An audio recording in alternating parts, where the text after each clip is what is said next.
You guys are listening to the Jordan Garber Now podcast on Apple Podcasts, Google Podcasts, and Spotify.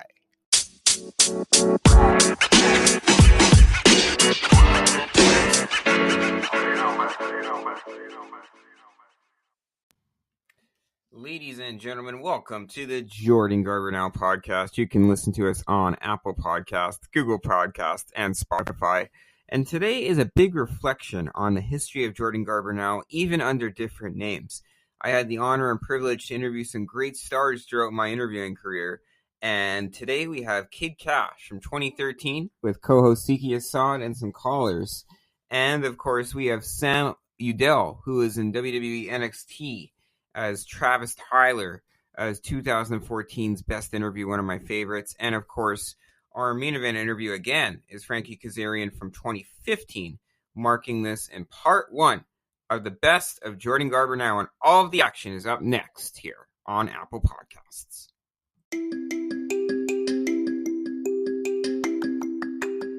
Are you looking for the best vehicle for your needs at an affordable budget? Well, Hickman Auto Sales and Financing has exactly what you're looking for. Choose from a wide variety of vehicles like the 2012 Hyundai Tucson GLS, the 2016 Chrysler 200LX, and a 2020 Chevrolet Tahoe.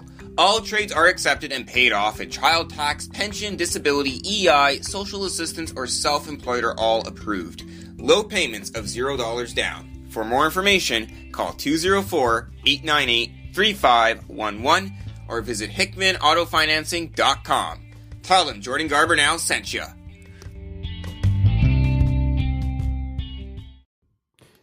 All right, so this interview with Kid Cash coming up next is really interesting. My co-host at the time, Siki Assad, this was our second or third show into Wrestling Radio Ultimate, and probably about the fifth of my career. The first ever interview I did was with Chuck Fader in the year of 2008, which was 12 years ago. That's how long I've been involved in pro wrestling. But this one was a really good one because this is one of my fifth episodes, and it wasn't well done audio-wise or anything, but just well done on getting a big name under my belt, and he was one of the first Kid Cash, so I have to thank him so much for that. And this was back in the Wrestling World 247 days, so things were definitely quite wacky back then, and I definitely enjoy sharing this one with you guys. Enjoy. Blog Talk Radio.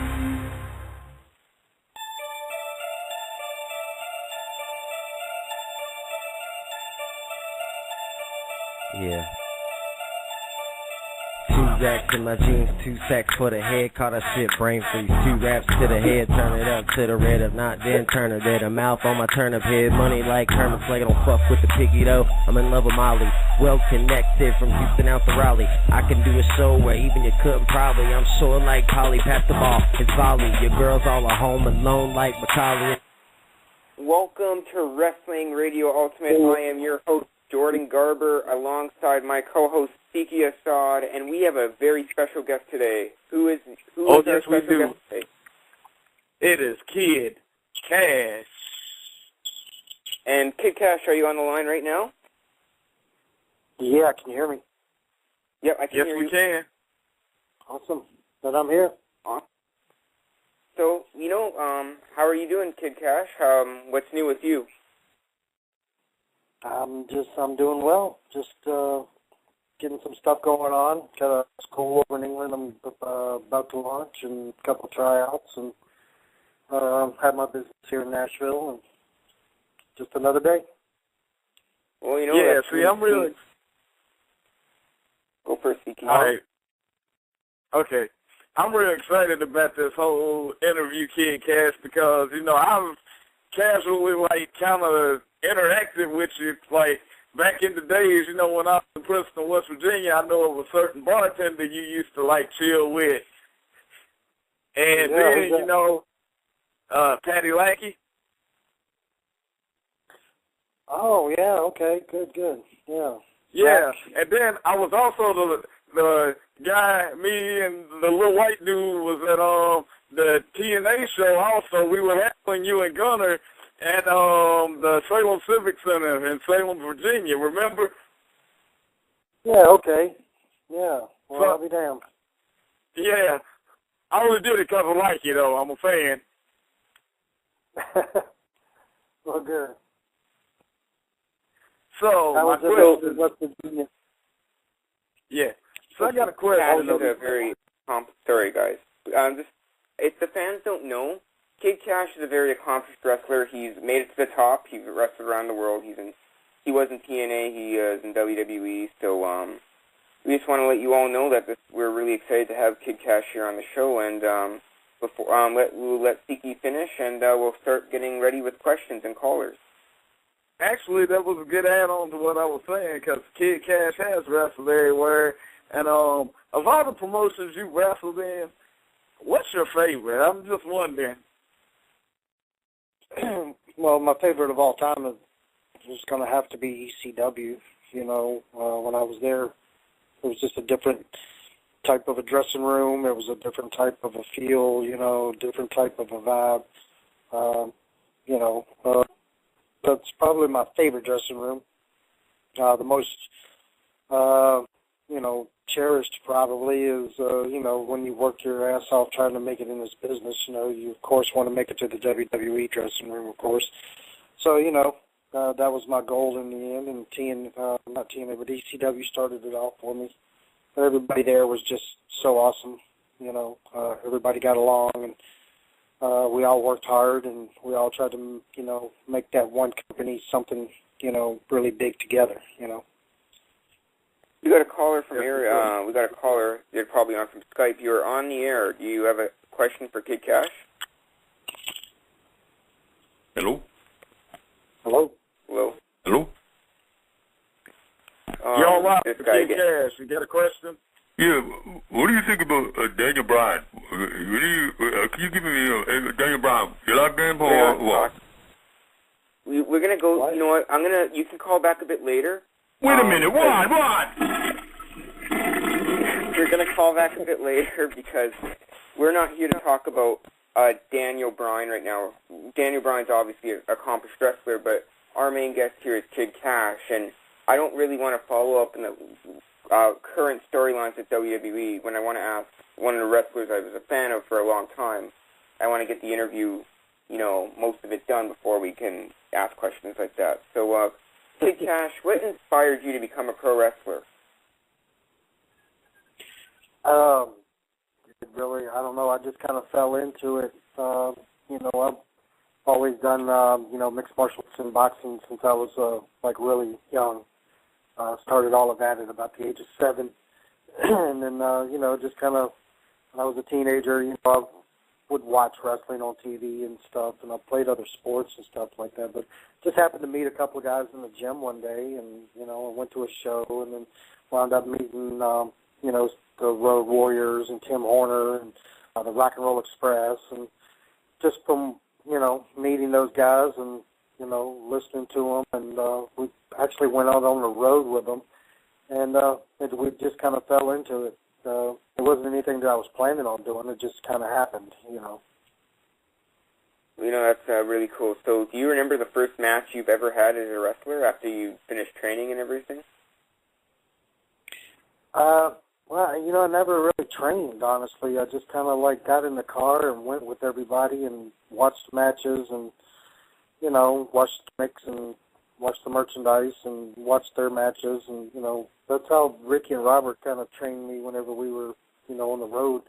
I would sit in the back seat, you know, and we would, you know, talk about wrestling. And then along the way, we would be picking up guys, you know, Junkyard Dog back in the day, you know, the Moon Dogs and Jerry Lawler and, you know, stuff. So I was in the car with these guys for, like, the first, you know, 2 to 3 years, you know. So I never really got in the ring and wrestled and trained. It just happened all one day, and I was in Arkansas and with Ricky and Robert, and one guy didn't show up, and they needed a stand-in, and I got in there, and it wasn't the greatest match in the world, but it served its purpose, and it just started from there.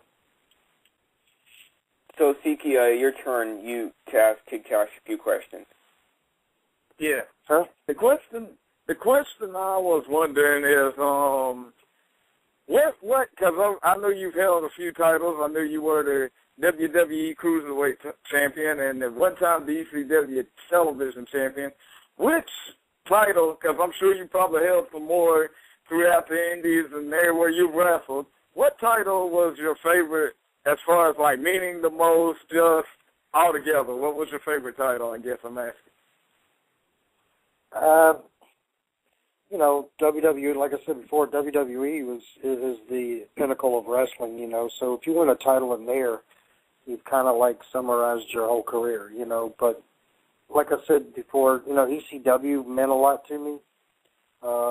And that was like my first major title, you know. That was my first recognized title that I'd ever won. So that one probably holds more memory, you know. But as far as prestige goes, it was, you know, the WWE Cruiserweight title.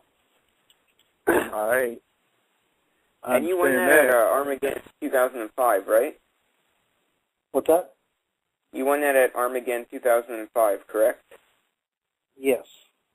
Oh, I remember that. Then then there was a Funaki, and then you cut a promo on winning the title. I remember that. I saw that on YouTube. That's pretty cool.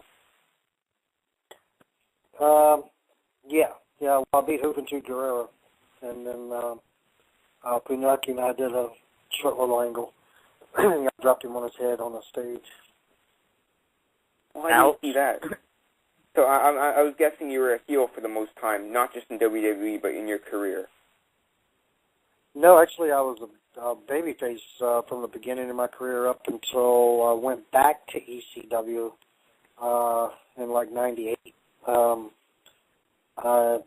Even there, I was a babyface. But once I left ECW, I came into WCW, and I was more of a tweener there. But that didn't, the company got sold stuff, so I wasn't there very long at all. Then I went to TNA. Where, started off as a baby, but, we, sooner or later, you kind of have to kind of revise your character a little bit, so we tried a heel character, and it just kind of went from there. I'm a pretty mean heel, so just kind of worked. I agree with that. You are a pretty mean heel. Is it more fun to be a heel or a face? Being a heel, to me, is fun. I mean, you get to act out your aggressions and stuff, and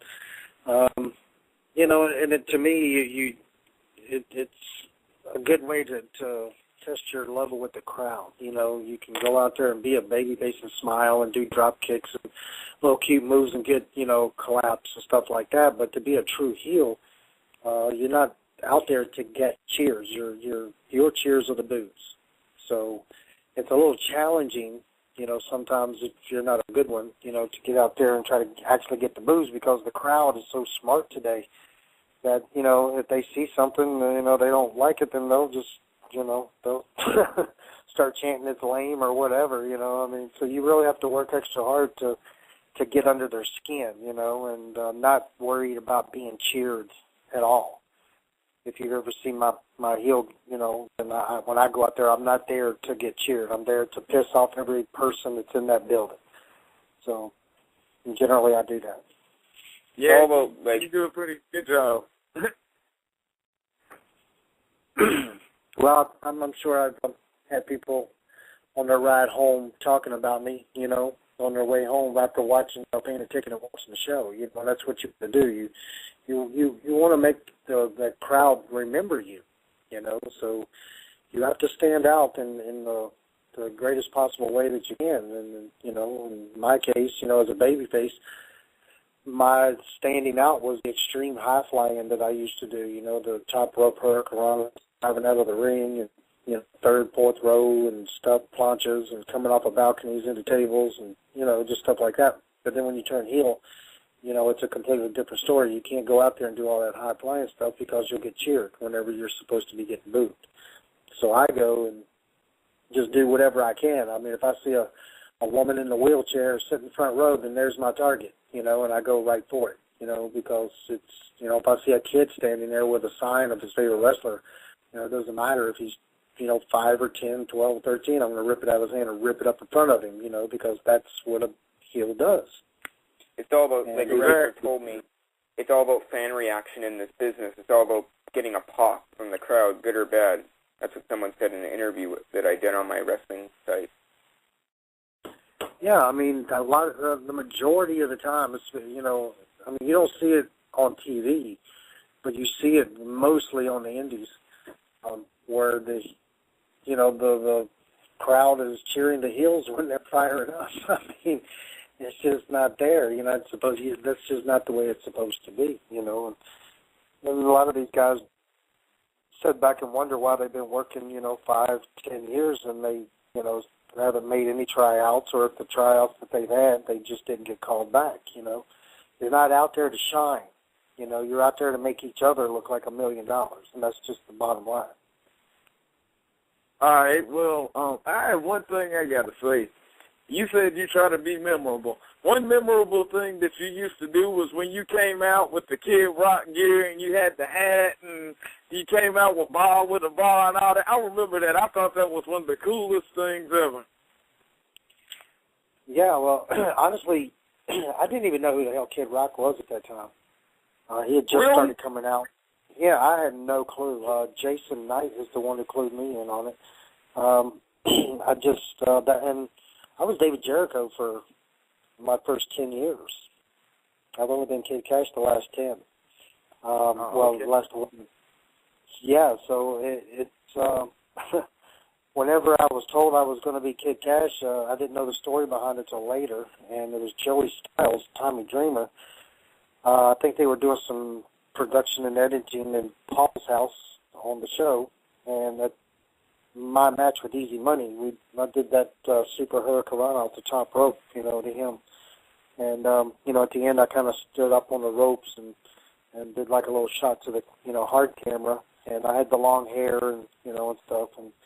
And whenever the tape ended, the TV kicked in and Kid Rock Cowboy video was showing. And he was also doing like a facial shot up into the camera, and it just kind of clicked. We almost kind of like looked alike in a way. And it just came together, and, so I showed up for work in Poughkeepsie, New York, and Tommy Dreamer passed me and says, "Hello, David Jericho," and then he stops as he passes me, and he turns around and he goes, "By the way, you are now Kid Cash."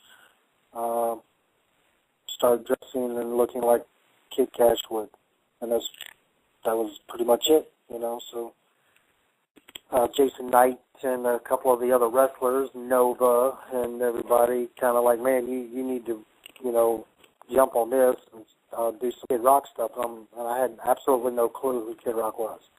I didn't even listen to Kid Rock rap music. I've always been the, the rock and roll heavy metal, type guy, Scandinavian metal, really, the old school hard rock kind of stuff.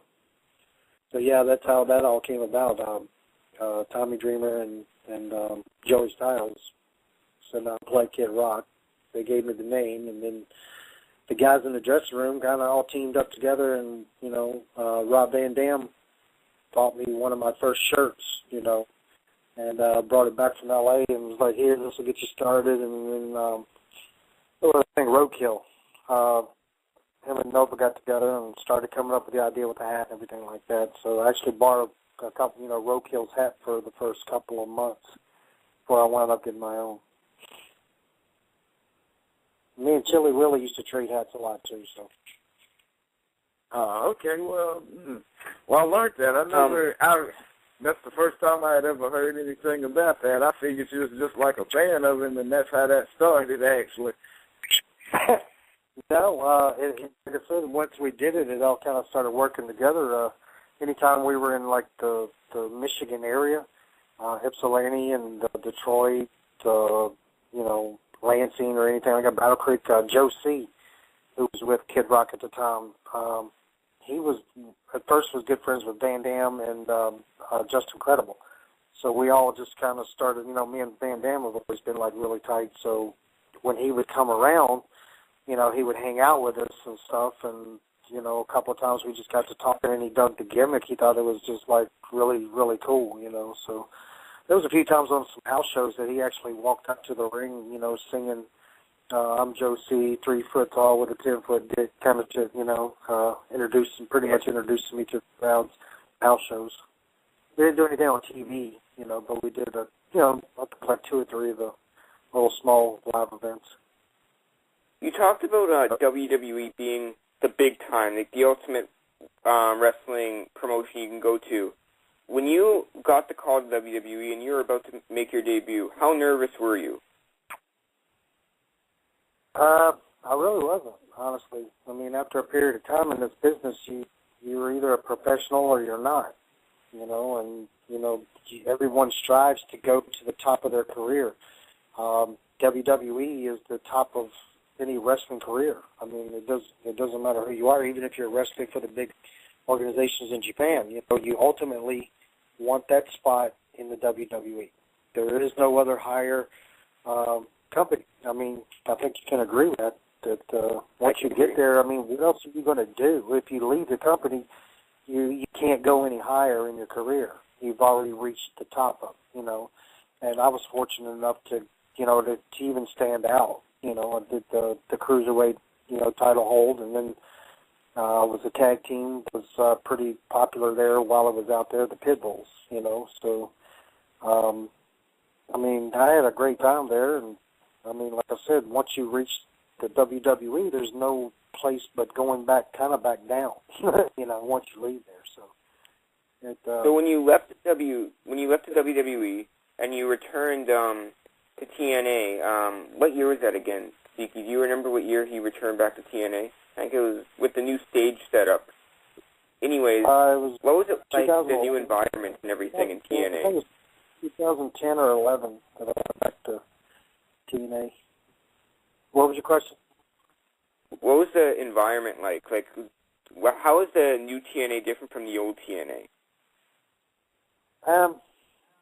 It was a good environment going back. The old TNA, I was there. I came in whenever they first opened the doors. So, you know, they were all just, back then, everything was just trying to come together, you know. And right around the time that I left the first time, I'd already been in Florida for about a year doing the Universal tapings and stuff, you know. And, I mean, to me, it was a better environment coming back. I mean, people were much older and, you know, more mature. You know, the company seemed to be run differently than it had before. The format was different. You know, back then it was, you know, the X Division, and, you know, now it's, you know, pretty much, you know, certain guys that they picked out, you know, just like in the other company. You can go first, Siki. Okay, well, the question I had actually was, is there any good road stories you can tell us?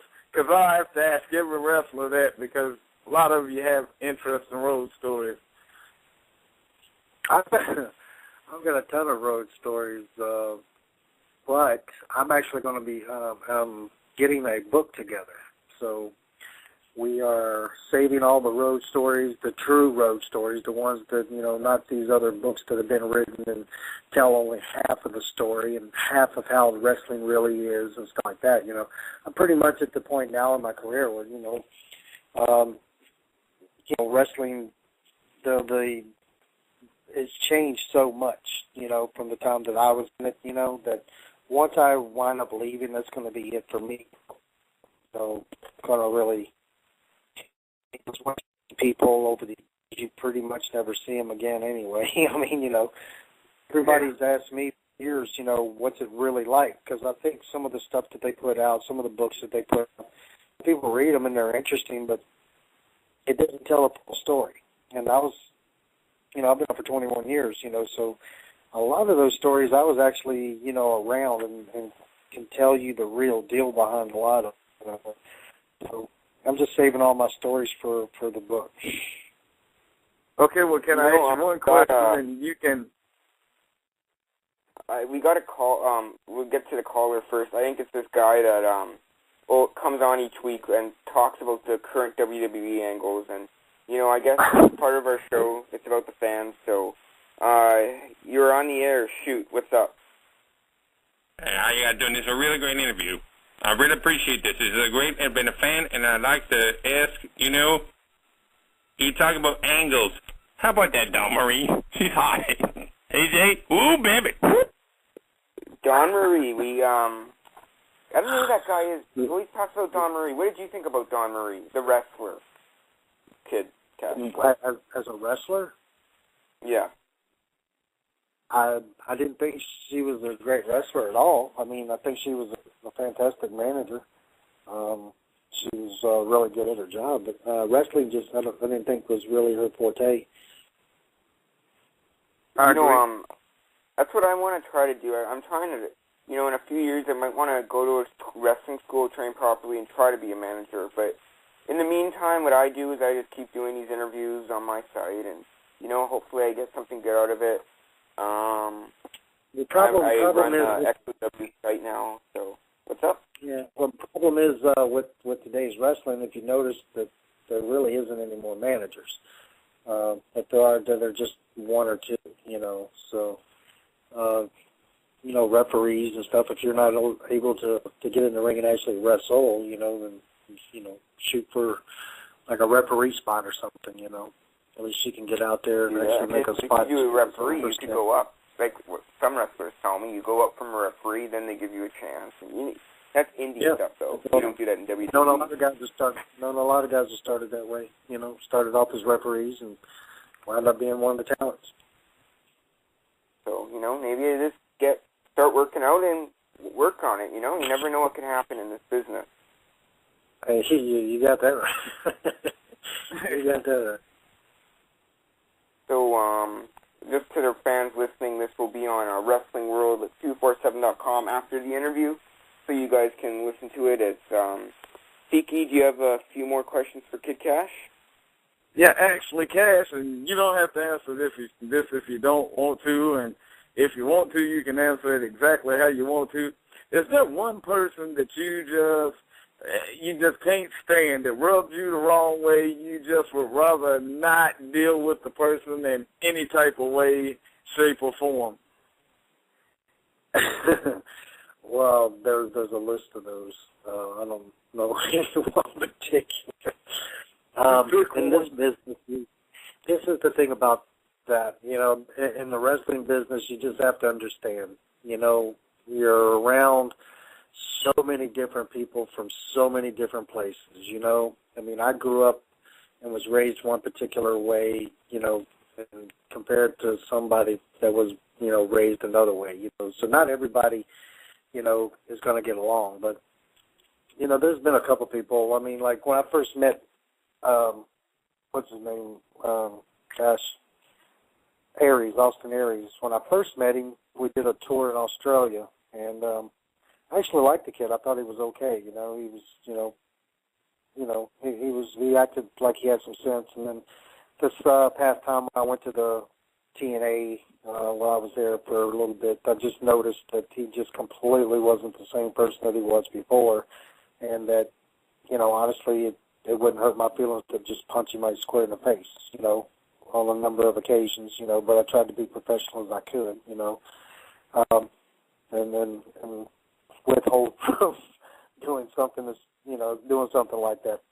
I would have done that if he was acting that same way when I was in TNA before, years ago, then it would have happened, But over the years, we tend to grow up, we get a little older and calm down a little bit more and stuff and see things for what they really are. And, once I realized that wrestling didn't give one damn, shit about me, personally, it just kind of changed your mind a little bit. We're so, replaceable that it's, it just kind of takes the luster out of it anymore. Once a wrestler realizes that, it's all fun, it's good, you're trying to build your career, and you go around the world if you're able to. I was really blessed to be able to travel the world a lot, and be what we call a journeyman type of a wrestler. I've been in Japan and Australia and Europe and South America, through the Caribbean, Africa. I'm about to go to Russia here in October. Isn't that right?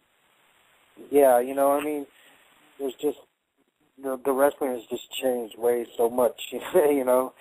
So anymore, the line of respect is pretty much just just a fiction anymore. You know, none of the young guys. I mean, I've only met a few guys so far in the last probably, maybe 5 to 10 years that, do actually have some respect. Jesse Sorensen was a really good kid. You know, he's got really good respect. And, Aries, I guess, thinks, his little deal with the Ring Honor and, and stuff, made him big in his own mind or whatever. I have no clue, and it doesn't take much to suck up to somebody in the office, I mean, him and Bischoff were really tight buddies there for a little bit. So once they became kind of like tight little buddies, then you noticed, they started pushing him a little bit more. But then you also noticed that he killed his own self off, with, his arrogance. That little deal with Christy Hemming in the ring, If you noticed, he really hasn't gotten that push he had before, And, but slowly but surely over the years, unless he smarts up like I did, like, many others, then his career is going to go on down the tubes, and, people are not going to care near as much as they used to because of his attitude alone, My attitude wasn't that bad. It's just that I just had a pretty quick temper back in the day, where I just didn't put up with too much shit, and, it wasn't beyond me to punch a promoter in the face, or if they ripped me off on an indie show, or or challenge, somebody I was wrestling because they didn't want to go with the program, want to, like, shoot on them or something like that, It worked for me for a while, but after, so long, with the times when they change with wrestling, those types of things change too. So, when I took a little time off in WWE and TNA, that's whenever the growing up session started, with me, and things happen in your life, and, people come in and out, and you go here, you go there, and just you see things differently than you used to, and that's kind of what happened. Thank you. Finish that. We have 30 seconds left. Sorry for cutting you off, but, Nope. It was really an honor to have you here as an interview guest. We really appreciate it. Hey, my pleasure, guys, anytime. Thank you. We'll have you on in the future. Word. This was Wrestling Radio Ultimate. This will be on WrestlingWorld247.com. Thanks for listening. Yes, it will. Love y'all. See you guys.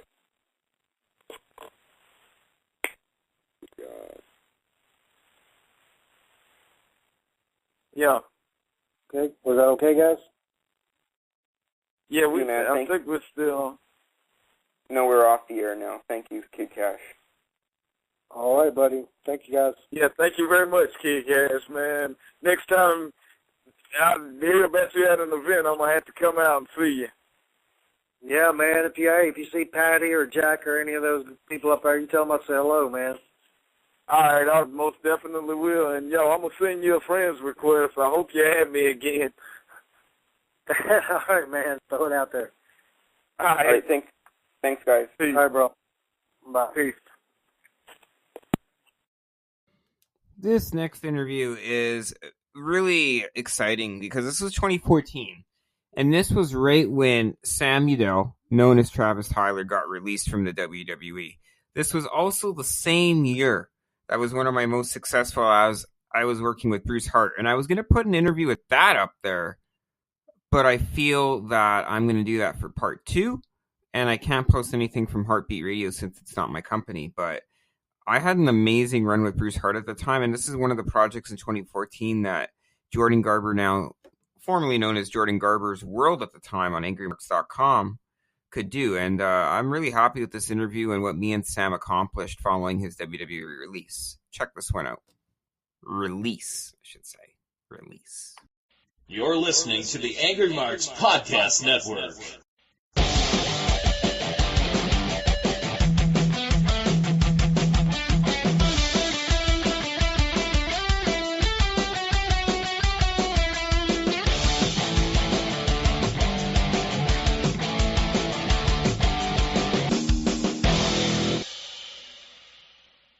Welcome to the first ever episode of Jordan Garber's World. I'm pleased to announce our first guest, Travis Tyler, Travis is best known for wrestling in NXT in the WWE developmental system, and I hope you enjoy this interview.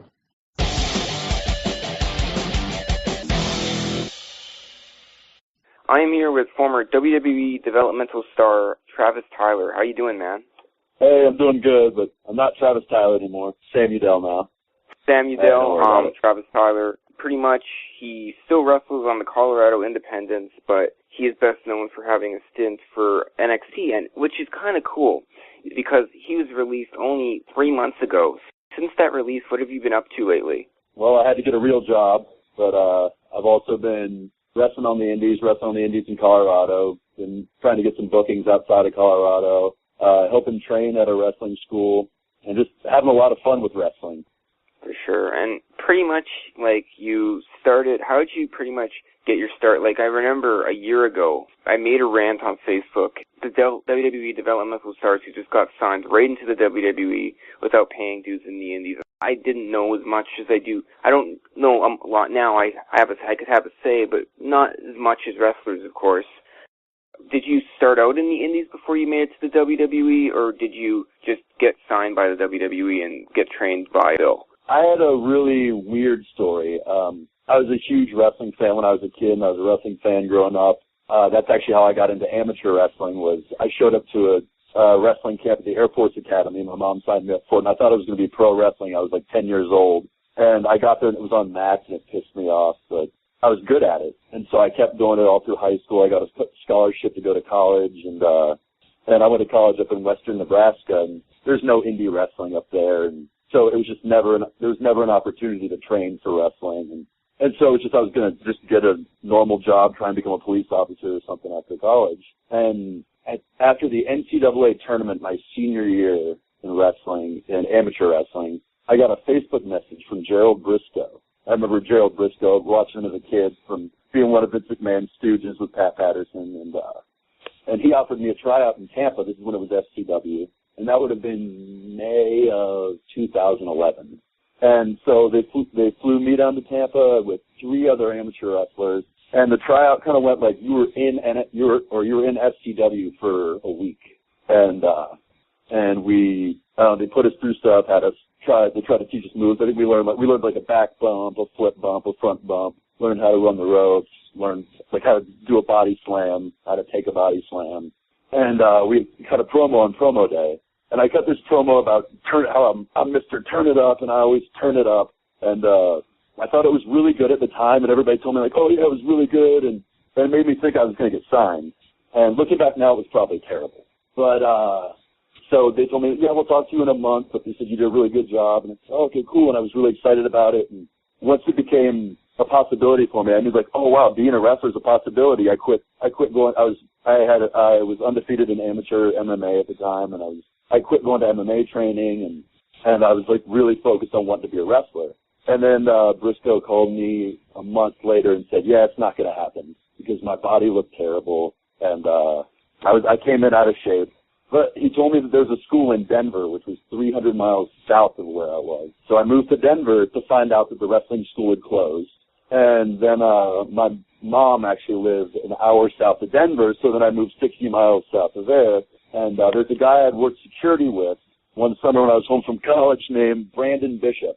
And he had a promotion, and they had a little storage unit with a ring in it. And I contacted him, and I went there to train a couple times. And it's kind of funny. The first time I pulled up, there was a fat guy outside. There was a guy that there was this ginger guy who actually turned out to be a really nice guy, but he was really skinny. And there was a guy that looked like the cartoon Snoopy. And for some reason, I thought I'd drive up and it'd be like being outside of FCW where everybody looks like an athlete. And so I almost drove away. But I stayed there, and I trained for a couple of weeks, and then they had a Pat Tanaka seminar. You know who Pat Tanaka is? Oh, yes, for sure. Yeah, he was in the Orient Express. He's more proud of his Bad Company days in AWA because Bad Company was cool. But Pat Tanaka was there, and I came to the seminar, and he was really impressed. And he kind of took me and one of my friends, superstar Andrew Titus, he took us under his wing, and we hung out with Pat Tanaka for like the next year. And so Pat trained me, and we'd go to different gyms around Colorado, and we were kind of like nomads around Colorado, going to these different gyms, and Pat would always run training with us. And he ran a brutal training too. It was always 500 squats before training, and he'd make us run around the building a bunch and blow us up, and then we'd have to do all of his drills, but it was good. It taught me just enough for when I reached out to Jerry Briscoe again, probably 9 months in. Yeah, it would be 9 months after I started training. I reached out to him again, and I sent an email like, hey, I'm trying to indie wrestle, and I've been training with Pat Tanaka, and the next day I got a call from the new head of talent relations, and his name's Canyon Seaman, and he said, can you be in Tampa in 3 weeks for a tryout? I was like, absolutely. I was working security at a high school at the time, and working security at a high school sucks. I was super pissed off, and it was just like a bad day, and I got that call. They're like, can you be in Tampa in 3 weeks for a tryout? I'm like, hell yes, I can. So I went down to the tryout, and it was amazing. Like, what Pat taught me in those 9 months, it was like he taught me just enough to get signed and to do really well, like my first couple months. And because I came down there and we just did, and the tryout this time it was way different than my first tryout. They pulled in 25 guys from the Indies, and it was like we didn't have any contact with the FCW guys. It was the first week that Bill DeMott had become the head trainer at FCW, and they blew us up a bunch. And a little past halfway in, they pulled me and 2 other guys aside, and they said, "You guys hit a home run. We're definitely going to make you an offer." And they had us, and they started telling us, like, you're going to have your medicals and stuff, and make sure you're not doing drugs, and so that you pass your medicals and all that. And so that was a really cool feeling. Yeah, that was May of 2012, and so then that whole summer I did all the medical stuff and got all the paperwork done and got moved down to Tampa and started September 17th, 2012 in NXT when it was in Tampa. Awesome stuff. And pretty much, like, it's kind of funny because I said I made a status a year ago over social media about the NXT developmental, and I think there's quite a list of some developmental guys, and me being how silly I was at the time, I didn't know, like, I go on Cage Match, so I searched, I don't know, guys like Jason Jordan, yourself, Mojo Raleigh, and I said to myself, I don't like the guys that don't pay their dues in the indies, but after that story you just told me, it seems like a hell of a lot that you paid your dues. So pretty much one thing I could learn, it's just about knowing the whole story. Even people in NXT, like, didn't know that for, like, a year. Like, I just didn't tell people about it, really. So people just assumed, like, a lot of times that I was just a guy who got signed right out of college, and, like, all the fans thought it, too, because I didn't do anything remarkable I didn't do anything cool or remarkable on the indies. I just I went to the shows that Tanaka got me booked on, and they put me in a 6-man, because I was big, and I could do some stuff. I was big and athletic, and I could do some stuff okay, but I was just green as fuck. And so I didn't do anything to get noticed as a wrestler on the indies. And so people just assumed that I got signed straight out of college or something, or just got signed for being an athlete. But yeah, I definitely spent that year struggling and really chasing the dream. And I lucked out pretty early on. So pretty much, tell us, like, when you got all your training done and you had your debut match in FCW, and then the transition to NXT, just tell us how those experiences were, noting that, because technically, even though it was in the developmental territory, you still pretty much made it to WWE. Just tell us how that went and how good you felt once you made your debut. Well, it's actually a funny story. My first match was, I wrestled Sawyer Fulton, who started with me at an NXT house show in Largo, Florida. And we'd been in developmental for like 2 months. Sawyer wrestled for a couple of years on the indies before he came there, but he had also been a college wrestler. He's another guy who people say, oh, this guy didn't chase it, but he just got signed for being a tall athlete. But Sawyer actually wrestled in the off season. He trained pro wrestling while he was in college wrestling, which is pretty dedicated. But they put Sawyer and I in probably 2 months after we'd been in developmental, but they just asked us if we had our gear with us. And they said, we just want to see what you look like in gear. You're not wrestling. This is right before the show, and Bill's there, and Joey Mercury's there. And we come down, and Sawyer's in his gear, and they're like, well, go sit over there, just because we just want to see, and we got time right now before the show starts. And I come up, and I've got these little trunks that are so that you can see everything. We used to joke, we called them the naked trunks, because you're almost naked in them. And they're like, well, let me see you in everything. So I take it all off. I got I borrowed boots from somebody because my boots that I ordered online hadn't come in yet. And I've got these naked trunks and nothing matches. And then it was Rick Martel's old music. It sounded like porn music. Starts to play, and Joey goes, okay, we'll go out there because you're wrestling. I was like, what? And they pushed me out there. So we've got like this like porn music playing. And it's a tiny crowd, but I'm still so nervous. And I go up there, and the ref was Jason Ayers, who's a ref on, he's a main roster ref now. Great guy. Very familiar with him. Good guy. Really good guy. And Sawyer comes out to Monster Mash, and he comes out, and Jason called the whole match to us. It's funny though. It was terrible because he's like, charge in, watch the big boot. And he goes over and he talks to Sawyer. And so I go to run in, and Sawyer takes that as like charge in, and Sawyer thinks he's going to give me a knee. So he like spins around backwards to give me a knee and knees me in the quad. And I'm coming in like I'm expecting a big boot, and so I still take a back bump. And then my quad is just fucked, so I like can't really move. And I went over with like a crossbody. Like it was like a 3-minute match. It was a 3-minute match, but it was so exciting. It felt so good to be done with it. And then my first real match that I got to like prepare for was like a few weeks later, and they tagged me with Trent Beretta versus the Wyatts versus Rowan and Harper. And talk about being in there with talented guys that make you look good. Like. So then I think the coaches kind of thought I was better than I was after that match because they're like, oh yeah, look how good he did. But I'm in there with like some of the most talented dudes ever. Like yeah. Trent's amazing. And he's still making a name for himself out there on the indies for sure. Oh yeah. And the Wyatts too, like Harper, that guy's unreal. But I was so nervous before that match too because I was like, oh god, these guys are good, and if I mess anything up, they're gonna be pissed off, and I was really nervous about it. And they were the nicest dudes too. But luckily I didn't mess anything up anyway, and I told them, like, no, we wouldn't have got mad at you. And that was kind of my thing then, too. I was always so nervous about messing stuff up. Like, if I was wrestling a really good guy, like Harper, like, I wrestled the Wyatt family quite a bit. And before that, like Harper or Cassius Ohno or somebody, I'd be like, yeah, I suck. I just kind of give them that disclaimer right before I wrestled them. I suck. I'm probably going to mess stuff up out there. I would set the bar low so that when I did okay, they'd be impressed. You face these big names, and like the Wyatts, you faced Rusev in the past. Like, what's that experience like? What's that feeling like when you see these people become big stars, like the Rusevs, the Wyatts, these names becoming main event stars in the WWE, and realizing that you faced them while you were in the WWE? Is that kind of a good feeling that you feel when you watch them on TV today? It's a really good feeling. Like, so many of those guys are such good guys. Like Adam Rose is such a good guy. The Wyatts are good guys. I used to ride with Rusev, and so that was really exciting. It was really exciting at the Rumble because of course he didn't tell anybody that he was going to be in the Rumble, and so we kind of had our suspicions when he wasn't there at our live events that weekend. But when he came out of the Rumble, it was really exciting because he's one of my really good friends. Yeah, it's awesome, especially and the rest too. Rudy Charles and Jason Ayers and Derek Moore. It's really cool to see your friends succeed like that.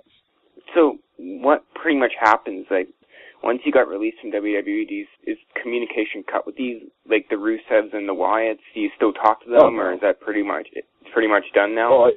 No, I still talk. Like they're your friends, they're pretty much the only people that you like hang out with for 2 years, and so you build really strong friendships with these people. And so no, I still talk to them. I still talk to a lot of guys there all the time.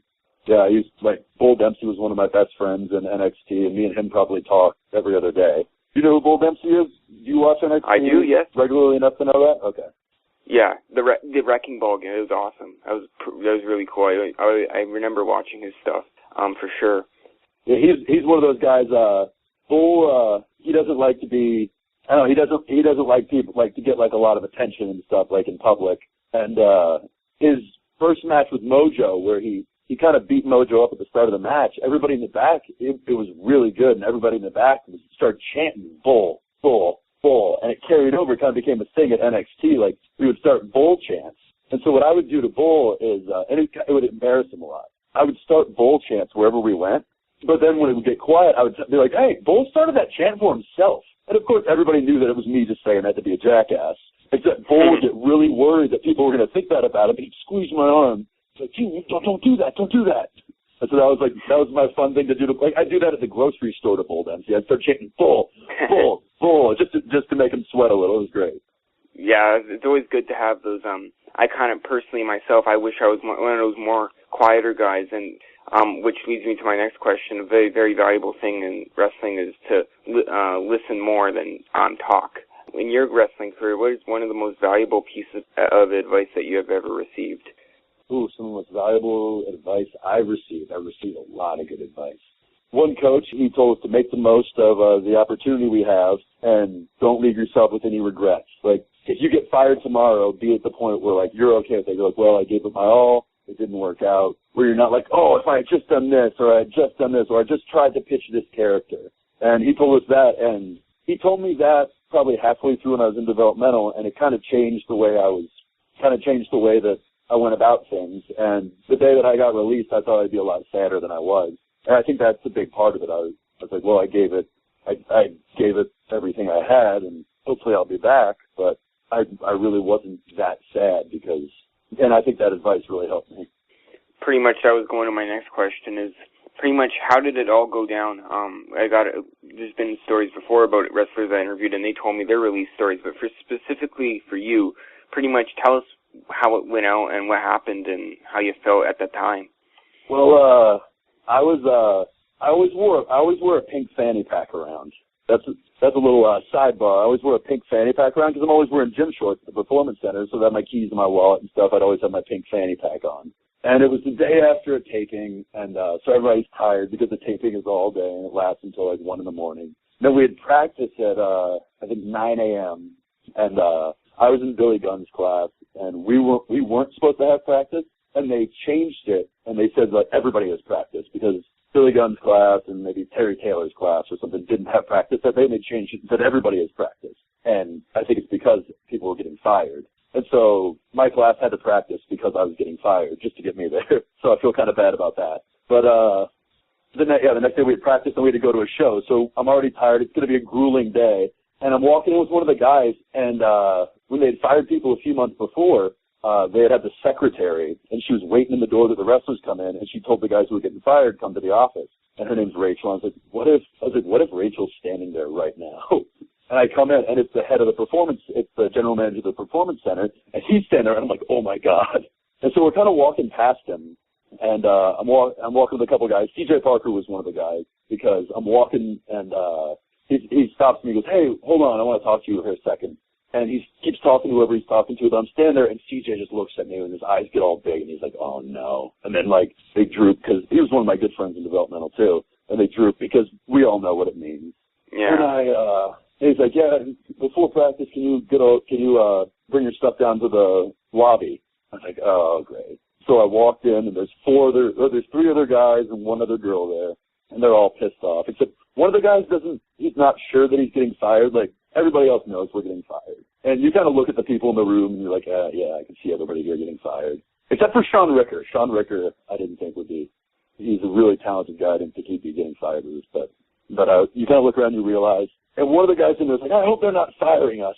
At this point, I was like, good practice is going on, so we'd be missing practice if they're not firing us. And I was like, think about how much we practice here. Like, do you think they'd let us miss practice if this was something good?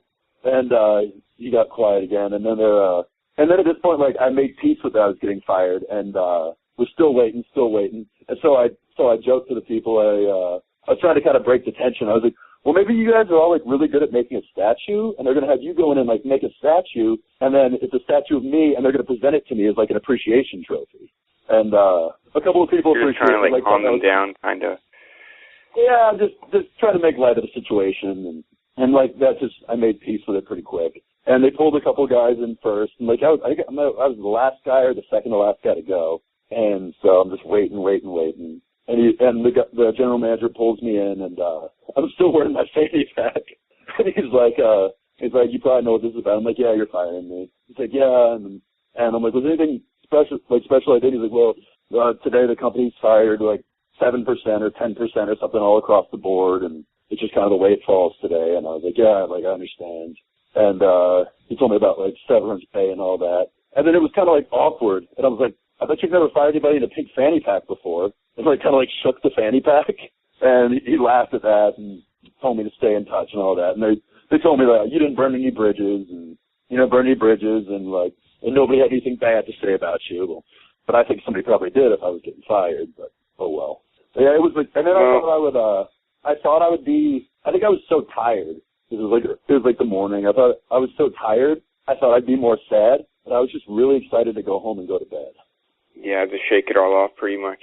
And pretty much, like, that's pretty much, but you got to think of it this way, is that there's so many wrestlers or people that want to become wrestlers, and to make it to the WWE and make that step and to get signed and get noticed by these huge names that are on the top company of the world, do you pretty much consider it an accomplishment that technically you made it to the big leagues?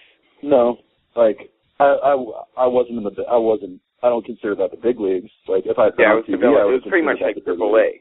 You're pretty much like Triple A. When I had to explain it to people who weren't wrestling fans, when they had, like, people like at reunions and stuff, and they asked what I did, I'd explain it kind of like that, like Triple A baseball. But yeah, like, I feel like if I look at that as like a huge accomplishment of being in NXT, then I'm not going to want to keep building, and I'm going to start, like, I try and train a lot still, and I'm going to start skipping training, and I don't want to be the guy who was like, oh yeah, well I was in NXT for 2 years. So yeah, I try not to do that. Yeah, I didn't mean it like you were in the absolute big leagues. You were on the main roster or anything, but at least, like, pretty much the point I was saying is that you did get signed by WWE and you were assigned to NXT, so at least that's something to take home for sure. Oh, definitely. Like, and I learned so much. Like, it was funny, the first training session I came back to in Colorado, when I left and, like, I came back, like, everybody was just like, the stuff I was doing in the ring, people were just blown away because they remember me being a certain way, and then I disappear for 2 years, and they see me on the network every once in a while, and they see me on Facebook and stuff, but then I come back and I'm working with them, and they're amazed because the training is top notch. Like, the trainers there are so good, so talented. Every trainer has something different to offer, and it's a really, really cool place. Pretty much any fans that are wanting to become wrestlers or or maybe even independent wrestlers that want to improve their look or to get noticed by WWE, or pretty much in general anyone that wants to be involved in the wrestling business, in media like myself or as a wrestler, pretty much what is the valuable advice you can give to someone? I guess treat people good. Like, I feel like it goes such a long way when people will vouch for you. One of our coaches would say, it's not who you know, it's who will say that they know you. Like, there'll be these guys, and guys will come into developmental, and you'd see every once in a while, a new guy would come in, and there's rumors about heat he has with people, and, oh, this guy was a dick to this guy. But it's complete, like, there'd be guys like that, and it's so much tougher for them. But then, like, there'd be a guy who comes in like Sami Zayn, who everybody loves, who's always been cool to everybody, he's nice to everybody, nobody has a bad thing to say about him. And you see just how much better it is. It's like contagious, like how cool it is to be around somebody like that. Okay, any final words for the listeners here on angrymarks.com? I don't know. Do you want to hear any stories or anything? Any funny stories? Or yeah. One of my favorite memories in wrestling. This is before I got signed. It's right before I got signed. We're with Pat Tanaka, and Pat tells me and my friend Andrew, and this old man who was trying to be a wrestler too, and he was kind of crazy. But he's awesome. And he called himself the Polish Prince. But we're going to go to Nashville. We're going to drive from Colorado Springs to Nashville, which is like a 24-hour drive. And we're going to work double shots every night. And so the first night we drive all the way in. We're late to the show, but we wrestle. And we get to this hotel, and Pat's trying to save money because we didn't make as much as we thought we were going to. And we go to this cheap hotel, and we've got two of us ducked down in the back, so the hotel guy only thinks it's two people. And Pat goes into the hotel. He comes back out, and he goes, yeah, the guy saw you guys in the back. He said, if we get a room here, and he finds 4 people in the room, he's calling the cops. And we're like, okay, yeah, then we're not going to stay here. And for some reason, Pat goes back in, and all of a sudden we hear shouting, and Pat's comes stumbling out, and he's screaming at the old man. He's like, "Oh, fuck up, an old man!" And the old man who's with us is in the car. Pat gets in, he says, "Drive, this guy's calling the cops." So we went back in and picked a fight with the guy, and the old man started to pull away. We're like, "What happened?" And Pat's like, "He said, fuck you." The old man slams on the brakes of our car. He said, "Fuck me?" And Pat's like, "No, drive." And so he drives away. So we start to drive away, and a car's driving behind us. And Pat's like, "Oh no, it's the cops." And the old man who's driving turns around and looks up and like hops the car up onto the median, like swerves, almost crashes in this big thing. And it was just one of those moments like I always love in like my career to think about, like, this is wrestling. Like, we had no money at the time. We had like we only had money for like tuna fish to eat, and we're just going from like around these towns in around Nashville and Alabama and stuff with Pat. And I was like, man, this is wrestling. Like, it was almost like a cool, like a really cool, like, storybook thing. And it really, like, just, like, affirmed me, like, making me happy, like, I'm a wrestler. Awesome stuff. And that's actually a really funny story because it's always good to get the road stories about professional wrestling. And in some cases, pretty much that is what wrestling is all about. Oh, yeah. Travis, I really want to thank you for being on. Technically, this is the first official episode of JGW. Theirs will be on the website first, so pretty much it's good to get that for sure. So I appreciate you having you on tonight, Travis. I'd say like a medium-sized name. Like a small to medium name. Think of it this way. A schmedium. If anyone who follows WWE like religiously, who follows WWE all the time and NXT, and I would say Travis Tyler, they would say, oh, I remember Travis Tyler. So pretty much, at least in the least, a decent name for sure. So I appreciate you being on tonight, Travis. Before I go, one of the most ridiculous things about getting fired from WWE, though? And what's that? It's like you're getting fired from your job, because almost everybody's been fired from a job, but then everyone in the fucking world knows about it. Like, imagine if you work at, like, Domino's Pizza and you get fired from Domino's Pizza, but then, like, Domino's Pizza, like, sends out a press release, like, you got fired. So I have people, like, tweeting at me, like, hey, asshole, you couldn't cut it. You got fired. What a piece of shit you must be. Like, hey, fuck off, man. I just lost my job. I just thought that was, like, kind of funny. Like, I think I'm, like, really glad that I always try and have, like, a really good positive attitude about everything because, shit, some of that stuff would have got me down. Some of the people on Twitter who've never done anything in their lives. True, so true. Some people are like that. They have the right to criticize wrestlers, but they haven't even done anything. And at least I'm doing a podcast and interviewing some decent names. Some people just sit there and do nothing. And that's awesome, man. I love podcasts. I love podcasts. I love all wrestling. Like, that's my thing. Like, people were asking me about, like, yeah, what do you like more, mixed martial arts or pro wrestling? Well, I like pro wrestling more because that's kind of like pro wrestling. I really like the entertainment and stuff. But I really like conflict. I like real conflict. I like worked conflict. I really like conflict and, like, just kind of like battle and stuff. And so I love wrestling. I love talking about wrestling. And, man, like, thank you for what you do because it's entertaining. This is the time for our guest, Travis Tyler, to give us any of his plugs. Where can people follow you on social media, just so we can get that out of the way? My Twitter handle is @TravisTyler_WWE. And then I've got an Instagram, too, which is @Mr. Samuel Walter. I wrestle weekly for NRW Charge. It's on YouTube. It's New Revolution Wrestling, and it's in Colorado, and they run a weekly show on YouTube. It's pretty cool. They've got a cool training school, too. For booking info, you can email sam1988udell@gmail.com. Awesome stuff. Awesome. Thank you so much, Travis, for being on tonight. Hey, no problem. Thanks for having me. That concludes our interview for today. Thank you for listening. Of course, you can keep up with me on Twitter @Jordan. And last but not least, this is our main event interview from 2015. Coming up with Kazarian, and 2015 was a huge year for the Jordan Garber Now podcast, reaching wrestling news headlines with none other than Maria Kanellis for the VLC Nation. So 2015 was a really good year. This is something I did solo at a Primo's wrestling show at the the Punjab Cultural Center on King Edward Street here in Winnipeg, Manitoba. It was a big show. AJ Styles was booked, and he got an interview on the show as well. And Colt Cabana was on the show as well. And overall, the event was a big, big success. So this is an interview that I'm really proud of with none other than Kazarian from 2015. Our main event interview here for the Best of Jordan Garber Now, Part 1. You're listening to the Angry Marks Podcast Network.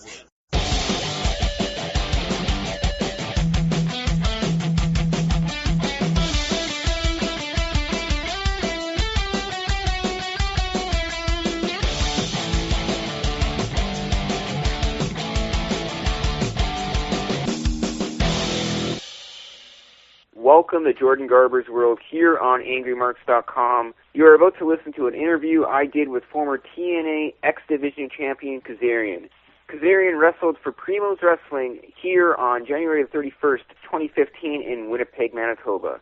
And now you are about to listen to my interview with Kazarian.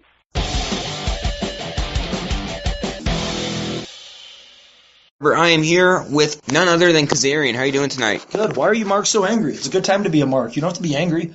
Good wrestling, New Japan, WWE, NXT, Primos, Lucha Underground, Ring of Honor, all these good wrestling. Stop being so angry, Marks. Well, that's what it's called, though. It's called Angry Marks. Stop being angry. God, come on. There's a lot of good wrestling out there. Let's be happy Marks. Can we switch the URL to Happy Marks?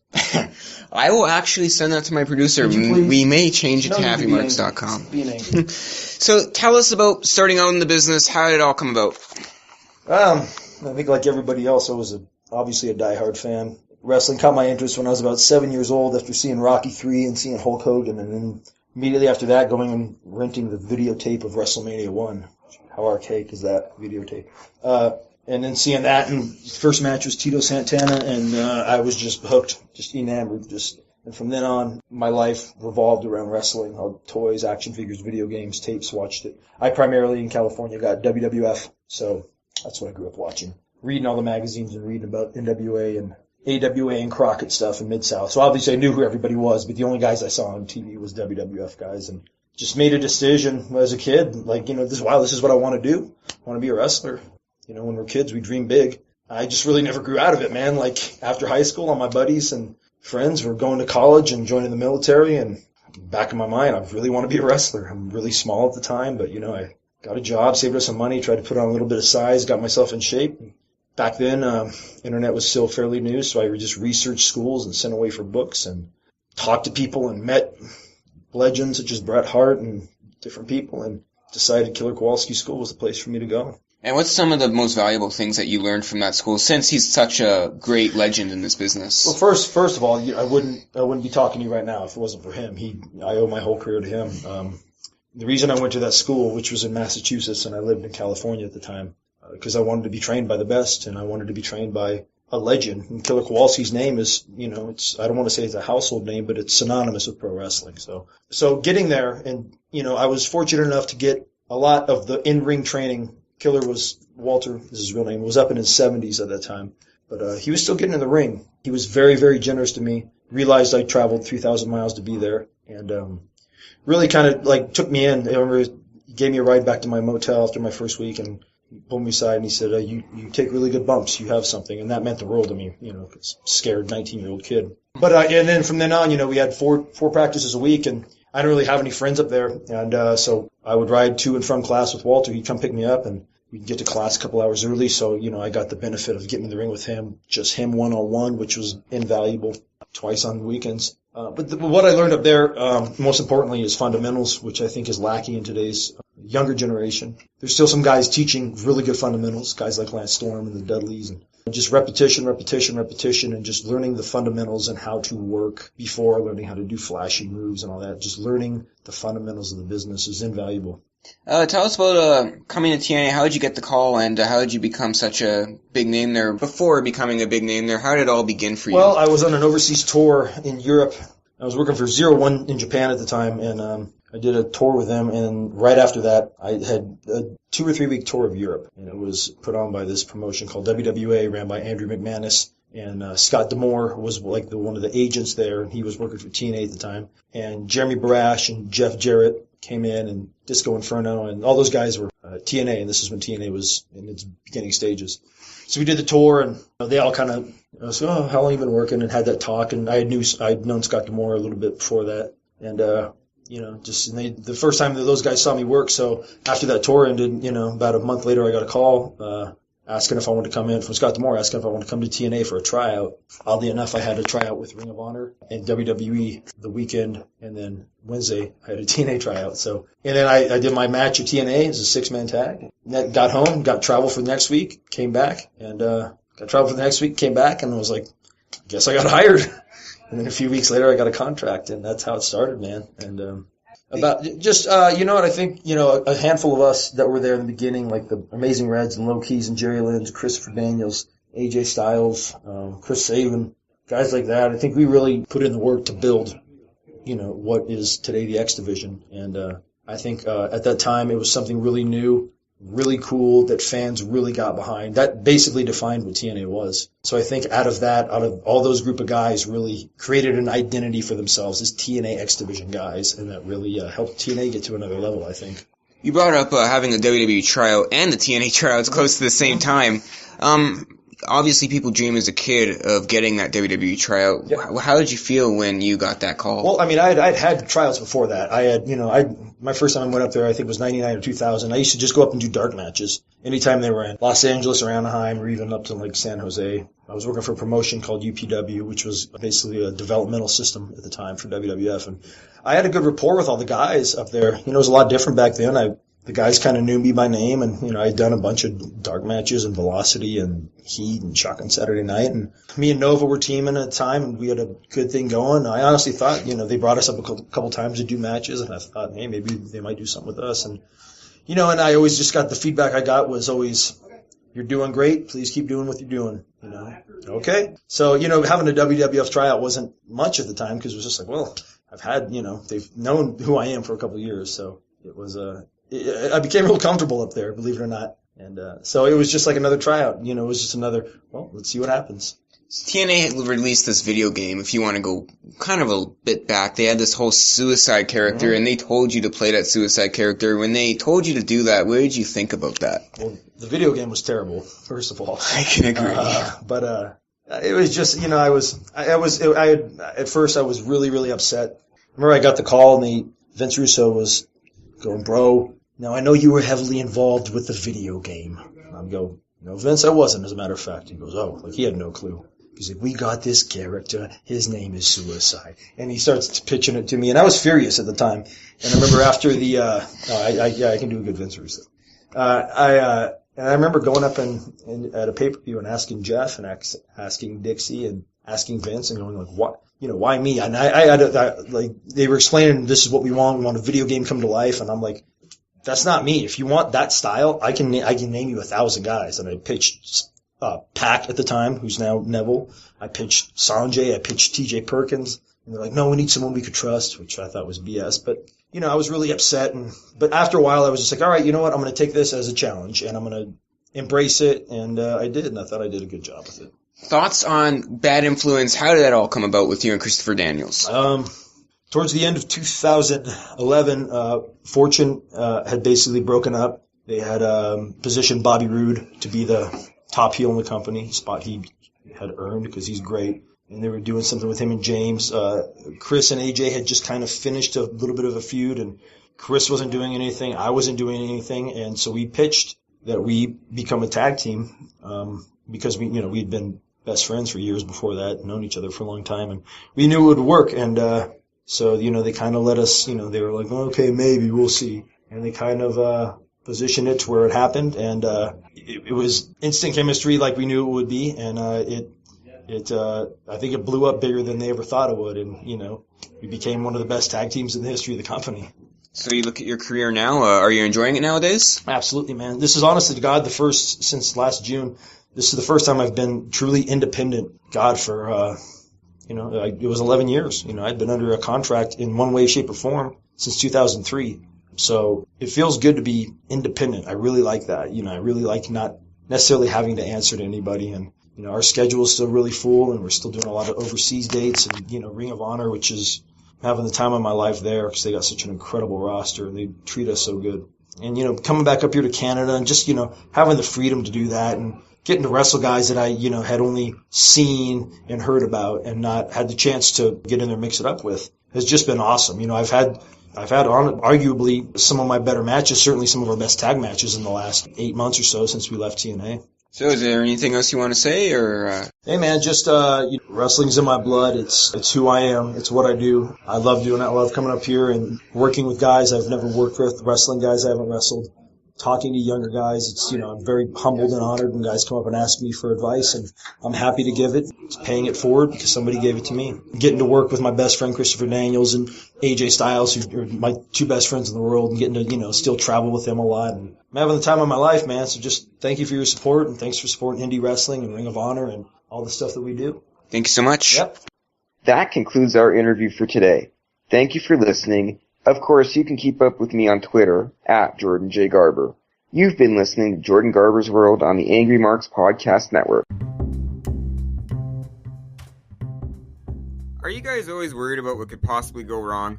Well, there's no need to worry about that anymore with Mogo, free identity fraud protection. Download the app right now at mogo.ca. It doesn't just provide identity fraud protection, you can also check your credit score, finances, and make goals. Download the app and get protected today at mogo.ca.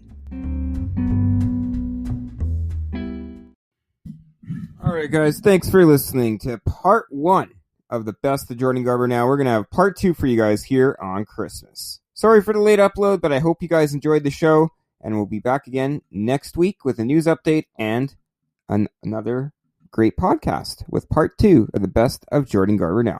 You guys can listen to Jordan Garber Now on Apple Podcasts, Google Podcasts, Spotify, and Spreaker, among many other sources. Just search on Google, Jordan Garber Now, on your favorite podcast app. For myself, Jordan Garber, and the Jordan Garber Now podcast, you guys have yourselves a great night.